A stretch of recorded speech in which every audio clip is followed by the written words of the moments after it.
Okay, in this video I'm going to show you how to change the background to the full width page. So going into our theme options, full width page, this is where we have the option to control the appearance of the page background, and also if we choose to change the content padding. So you'll see the default is 20 pixels, which means that this text here isn't going right to the edge of the page, and it's the same with the left, top and bottom borders as well.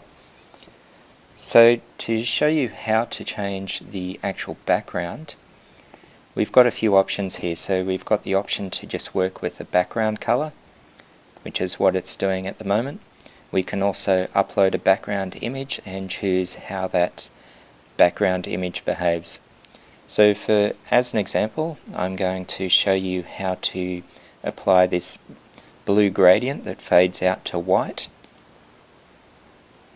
And rather than uploading the full image, I'm going to actually upload a smaller image, which means that the smaller the images that you have across a website, the less time it actually takes for the page to load. So where we can, we're just going to use a smaller image and repeat that across the page. I have previously uploaded that image and I've copied the URL, so I'm just going to paste that in here. Optionally, you can just click on this upload button and browse your computer to upload the image.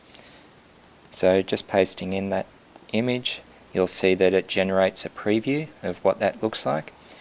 So it's blue fading out to white, remembering that if it's a page that's longer than that image, then we're going to have to worry about what's going on afterwards. So if the default is that light grey, we don't want that, so we're going to actually go and choose this color picker and change it to the white color.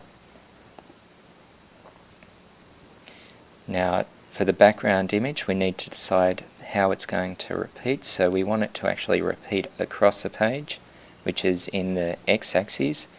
You could also repeat images in the y-axis, which is down the page, or this repeat will choose to repeat it both across and down the page. So we want just in the x-axis.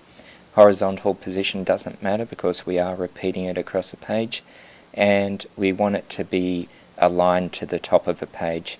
The other option might be, for instance, if you want to align it to the bottom of the page, then for this example, if we'd need to have it, instead of worrying about finishing as a white, we're now worried about it finishing as a blue. So we'd need to match this blue color, put that in here, so then at the top of the page it starts off with the full background color. Then when we get to the point where the height becomes relevant, then this image will actually take over. So if it's a longer page than what you see this image being, then the blue background color will need to be set for up at the top of the image. So now I'll just save all changes and we can see what changes that has made to the front end of this site. So you can see we're starting with this grey. Now if I refresh the page, then you can see there's that blue gradient which fades out into the white. So that's how simple it is to change the color of your background.